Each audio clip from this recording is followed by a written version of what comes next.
Okay, so we're going to be looking at the history of special education law.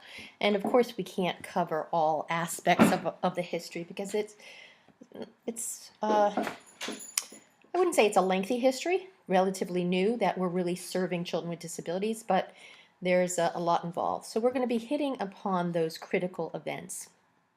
And so one of the first things that we need to understand is that there were a lot of individual and group efforts going on to make sure that children with disabilities were properly educated and served.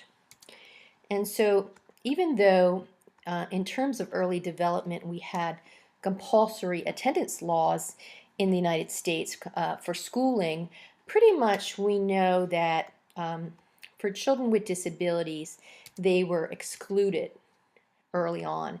Actually, it's not that long ago in our history that students with disabilities were given the right to attend schools and could be denied, could essentially be um, thrown out of any public school. And so when we look at the efforts, what we have to realize is that certainly professionals and parents came together, but parents in particular were very, very strong advocates, and they were starting to come together in groups and forming groups, and professionals certainly were alongside of them. And so when we look at really two very important groups, we have professionals that formed the Council for Exceptional Children. Some of you may be members of that.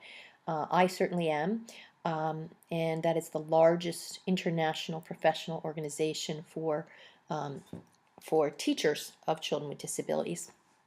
And certainly one of the most important groups that were formed was the National Association for Retarded Citizens, now renamed the ARC, and that was formed in the 50s. And so parents were coming together, and what were they advocating for?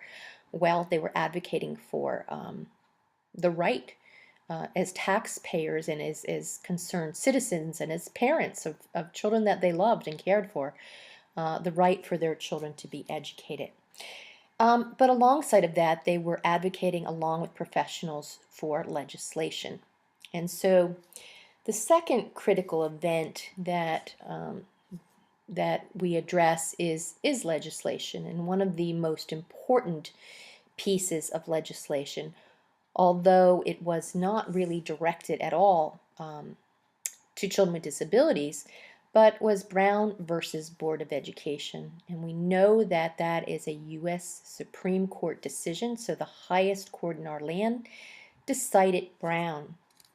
And what did they decide? Well, again, on behalf of children with children that were of African American descent, and essentially what Chief Justice Earl Warren wrote for our justices was that essentially these children could not be expected to succeed in life because they were denied access to quality education. And the line that became most important and that advocates on behalf of children with disabilities applied was the line from Chief Justice Earl Warren's decision that separate is inherently unequal. And so that the segregation of African American children made their education inherently unequal. And so when we turn to the next critical event, which really involved a flurry of court cases throughout the late 1960s into the 1970s, and honestly, they continue to date, really to shape our law, was seminal court cases. And these two in particular you will find in every textbook that is dealing with children with disabilities, because these were the two important cases that gave us the language for our present law and for the very first law. And so we have right here in Pennsylvania, a class action lawsuit being decided on behalf of children with more significant intellectual disabilities. And the Park, Pennsylvania Association for Retarded Children versus the Pennsylvania Commonwealth, the Pennsylvania Department of Education, essentially what they said is that these children were being denied education. And we get the same thing with Mills versus the District of Columbia. These were children who had different labels, but primarily children who were labeled with emotional behavioral disorders. And essentially, they were denied schooling completely. And so, what's important about these cases is if you look at the dates of these came right before we get the major special education law of the land, which we'll get to in just a minute. So these were 1972, these rulings, and there were a lot of other rulings, but these became the seminal cases because they gave us the language that we use in the law, essentially the language of FAPE, free, appropriate public education. So we do have, we do have some early federal involvement. It wasn't that, we were completely neglecting children with disabilities. You will find some language in relation to the first Elementary and Secondary Education Act that addresses children with disabilities, but it wasn't until we get the Education of the Handicapped Act and subsequently Section 504 of the Rehabilitation Act of 1973 and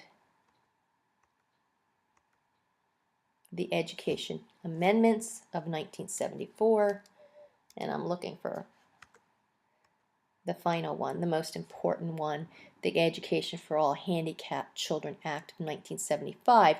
And so I did pass through the last four pretty quickly, and it's not that they weren't important. They were certainly important because ESEA of 1965, or the Elementary and Secondary Education Act, EHA, the Education of the Handicapped Act of 1970, Section 504, which is still extremely important today, and the Education Amendments of 1974, they all helped to shape the first, what's considered the first special ed law of the land, our first federal law, which is Public Law 94-142, the Education for All Handicapped Children Act, or EHA, of 1975. So this was the first federal law that pretty much said that any child at all, no matter the disability, could not be denied free and appropriate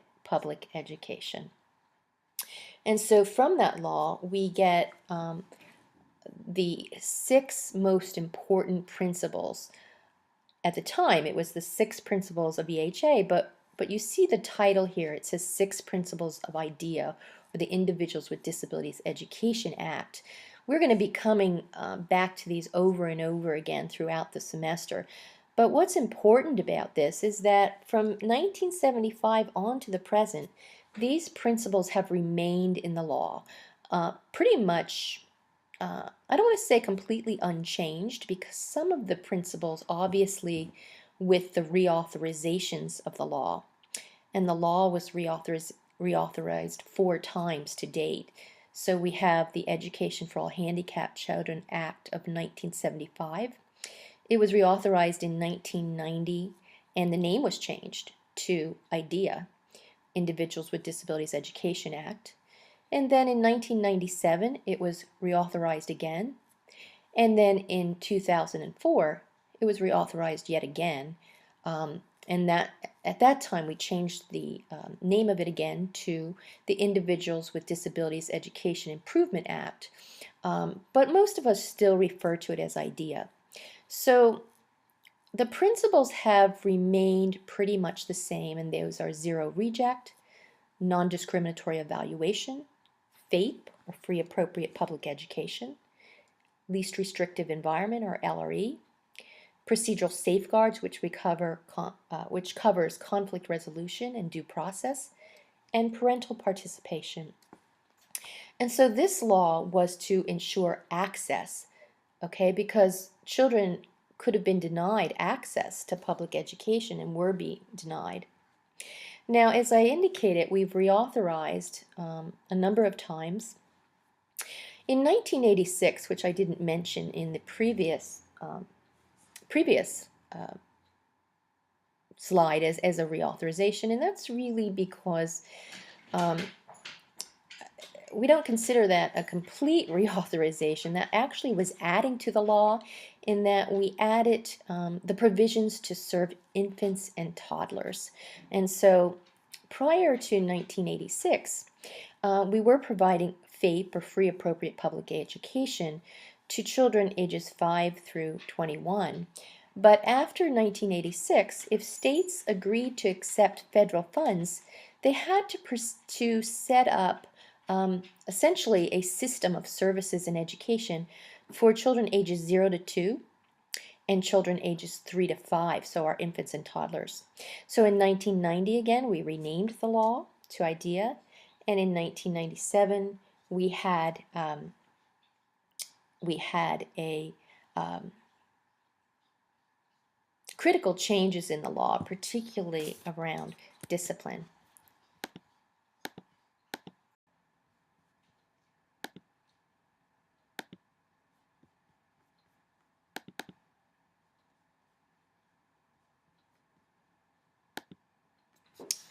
Okay, so getting back to our critical events, one of the first, I believe the first Supreme Court decision that related to a child with disabilities was the Board of Education versus Raleigh.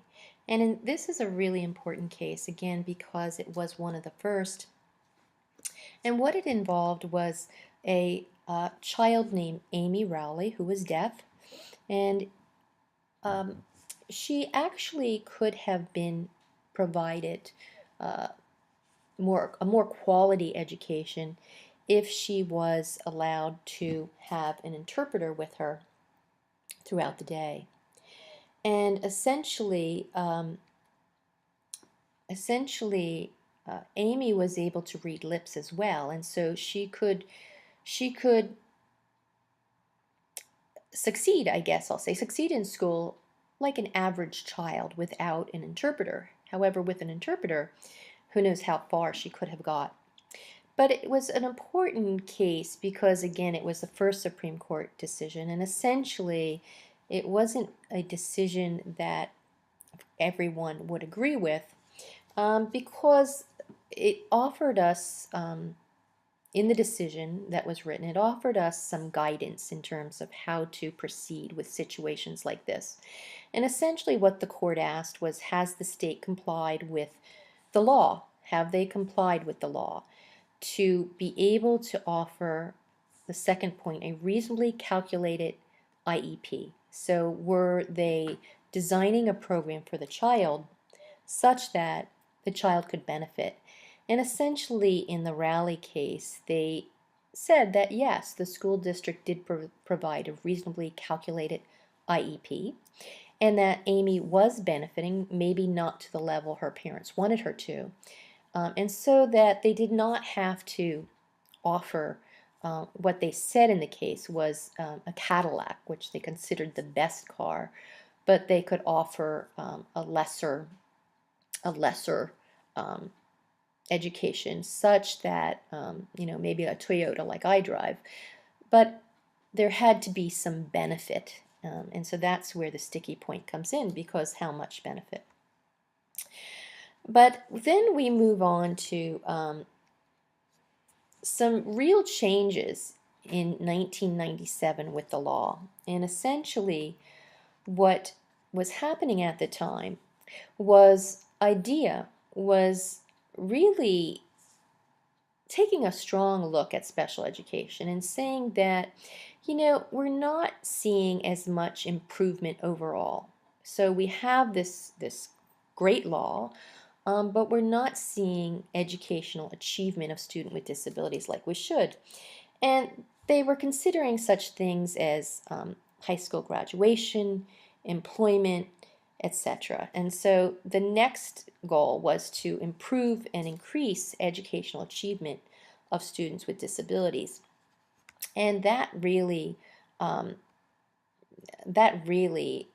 stemmed from the movement in our country toward the alongside, I should say, with the No Child Left Behind Act, which many of us are very familiar with, and we will come back to later in the semester, which, as we speak right now, is now being looked at very closely and will be reauthorized very shortly.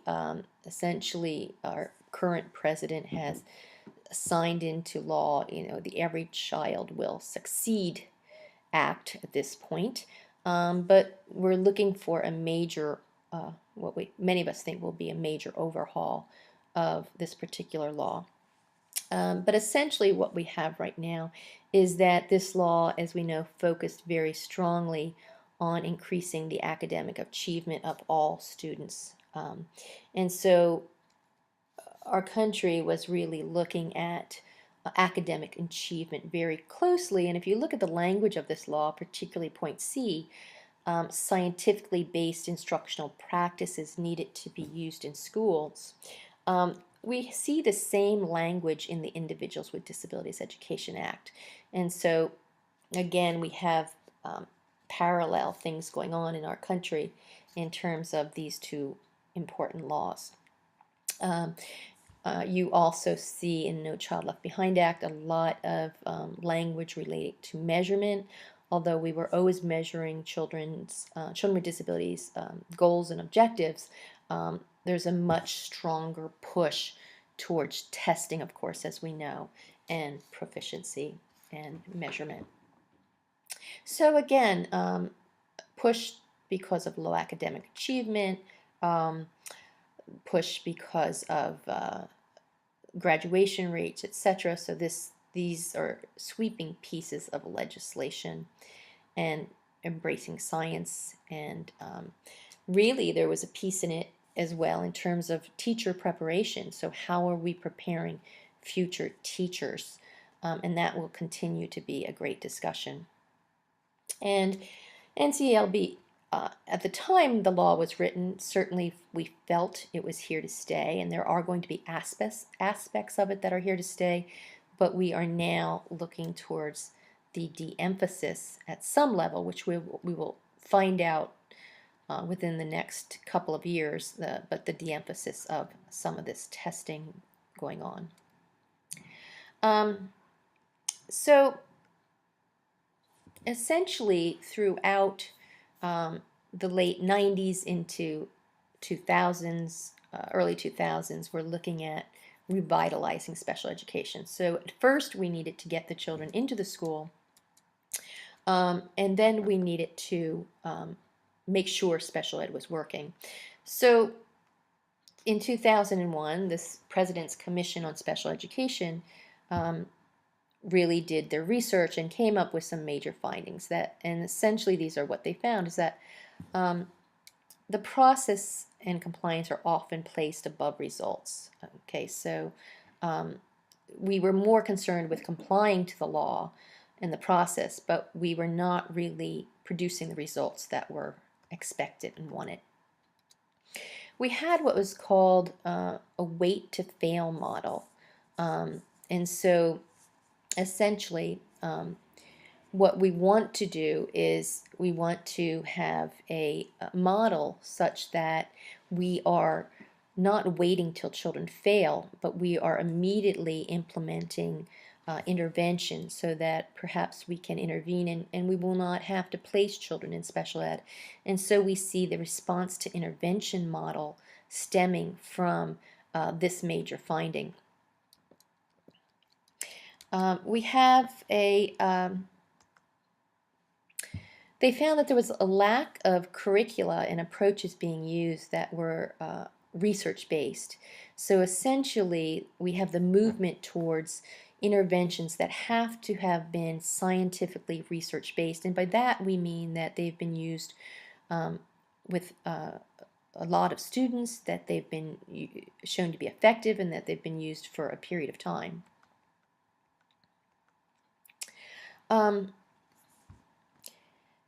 So again, this number 4 refers back to number 1, in that essentially, we have to focus on educating children and not just worry about what's on the paper, the IEP.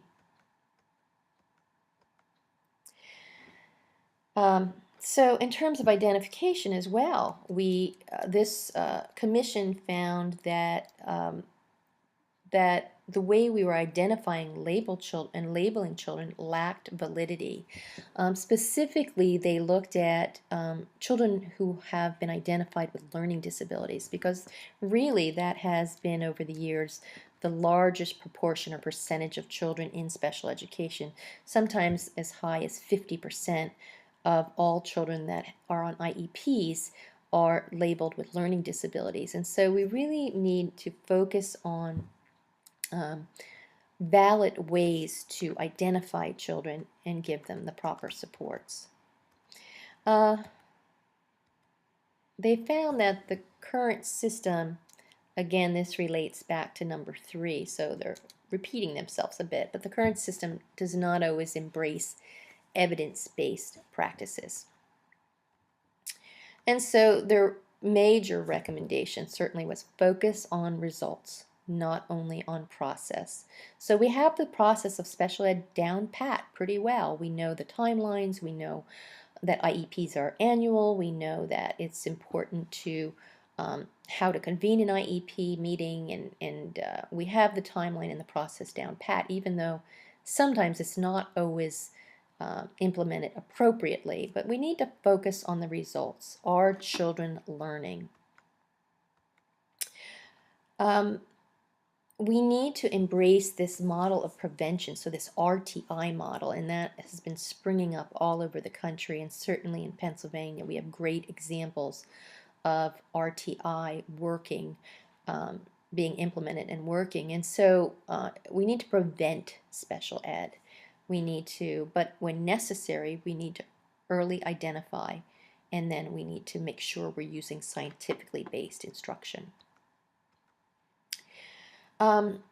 We need to consider, this is important because it really changed how we do business, and it changed how, what we even write on our IEPs, but we need to make sure that the general education is the first least restrictive environment considered for all children. So we move on to our present law, which is the Individuals with Disabilities Education Improvement Act of 2004. And in the very original law back in 1975, when it was called the Education for All Handicapped Children Act, there was language in that law indicating that we should be reauthorizing this law at least every 7 years, is what I saw, I believe. But you see now, it's the last time we reauthorized this law was 2004, so we're really due. And we believe very strongly that as we revise NCLB, and that we will be revising IDEA as well over the next couple of years. So the focus of the law continued to be on academic achievement, and that really has pushed, academic achievement has been pushed for all students. It's been controversial for some students, particularly those students who many believe should be focusing more on very functional life skills. The focus was on writing measurable goals and objectives, progress monitoring, accountability, and streamlining the special education process. The challenges to special education continue to be conducting relevant assessments, implementing these research-based practices, monitoring students' progress, and so this slide just really gives us a summary of the changes. And so we started out with people advocating, groups and individuals. We had our first law in 1974 and 75, the Education for All Handicapped Children Act. Sometimes you'll see it listed as 74, sometimes 75. We have IDEA in 1990, the amendments in 97, and IDEA of 2004. So we moved from first issues of access, we have to first get children to school, to issues of quality.